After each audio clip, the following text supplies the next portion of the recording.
Good evening to all. कैसे हैं सब लोग? सब ठीक ही होंगे। चलिए आज के लेक्चर में हम देखने वाले हैं importance of trade unions. First क्या है आपका प्रोटेक्शन ऑफ वर्कर्स राइट। जो भी वर्कर्स हैं उनके अधिकार को क्या करना है, प्रोटेक्ट करने का काम करना है। Safe guard against exploitation. Exploitation का मतलब यानी कि वर्कर्स का जो है वो शोषण ना हो। अगर कहीं पर वर्कर्स का शोषण होगा तो फिर ट्रेड यूनियन सामने आएंगे आपको बचाने के लिए। अनफेयर ट्रीटमेंट ना हो आपके एम्प्लॉयर की तरफ से या फिर कोई और भी हैं तो उनकी तरफ से। आपकी जो ट्रीटमेंट है वो फेयर हो। एंड डिस्क्रिमिनेशन, कोई भी भेदभाव आपके साथ ना किया जाए। एंश्योर फेयर वेजेज, जितना आप काम कर रहे हैं उस हिसाब से आपको वेजेज भी मिले। अगर ओवर टाइम आपसे काम लिया जा रहा है तो फिर उस ओवर टाइम के भी एवज में आपको वेजेज मिले, आपको कंपेंसेशन मिले। जॉब सिक्योरिटी, जॉब सिक्योरिटी क्या है, मतलब का आपको काम पर से नहीं निकाला जाए, आपका डिसमिसल ना हो। अगर आपको काम पर से निकाला जा रहा है तो उसके लिए कोई एक वैलिड रीजन हो, कोई एक साउंड रीजन हो, ठीक है। एंड बेटर वर्किंग कंडीशंस, और जो आपका वर्किंग कंडीशन है वो कैसा हो, बेटर हो, ठीक है। नेक्स्ट है आपका कलेक्टिव बार्गेनिंग पावर। आपको पता है कलेक्टिव बार्गेनिंग में जो वर्कर्स की तरफ से रिप्रेजेंटेटिव होते हैं वो कौन होते हैं, ट्रेड यूनियन होते हैं। तो कलेक्टिव बार्गेनिंग पावर भी होती है ट्रेड यूनियन के पास। Enable workers to negotiate better wages, बेहतर वेजेज के लिए, आपके बेनिफिट्स के लिए यानी कि वर्कर्स के बेनिफिट के लिए, और बेटर वर्किंग आवर्स के लिए जो है नेगोशिएशन करते हैं कौन, ट्रेड यूनियन, ठीक है। Give strength to individual workers through unity. अब अगर आप मेंबर बने हुए हैं ट्रेड यूनियन के तो वहां पे क्या होता है, सब लोग मिलकर के एक होते हैं। तो कोई भी एक पर्सन को अगर कुछ प्रॉब्लम हो रहा है, केवल वो एक पर्सन हैंडल नहीं करेगा, उसके सपोर्ट में बाकी सारे लोग आएंगे। तो यहाँ पे क्या होता है, यूनिटी होती है, यानी एकता की भावना होती है, ठीक है। नेक्स्ट है इम्प्रूव्ड वर्किंग कंडीशंस। इसमें क्या है, ट्रेड यूनियन क्या करेंगे, आपके सेफ एनवायरनमेंट के लिए, सेफ वर्क प्लेस के लिए, आपका वर्क प्लेस जो है वो क्लीन हो, वो हेल्दी हो, इसके लिए वो काम करते हैं।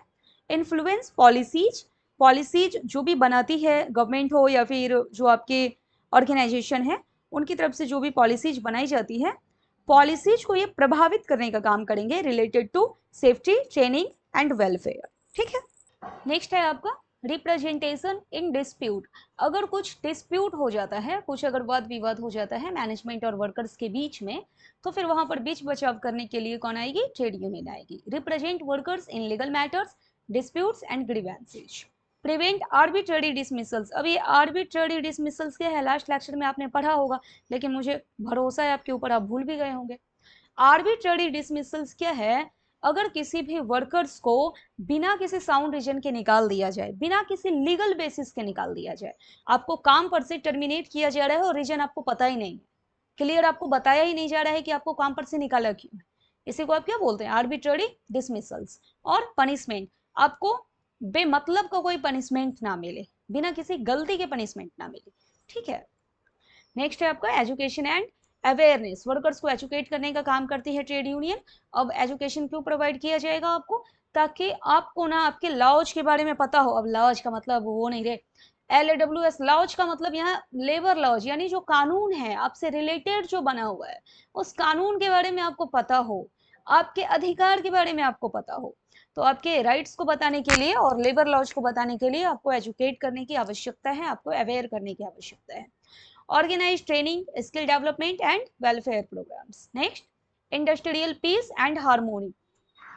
Promote dialogue between, अब प्रमोट करेगी trade union dialogue between. Between क्या होगा, एक तो आपके एम्प्लॉयर्स हो गए यानी कि आपकी मैनेजमेंट जो है, और दूसरा वर्कर्स यानी कि एम्प्लॉयज, ठीक है।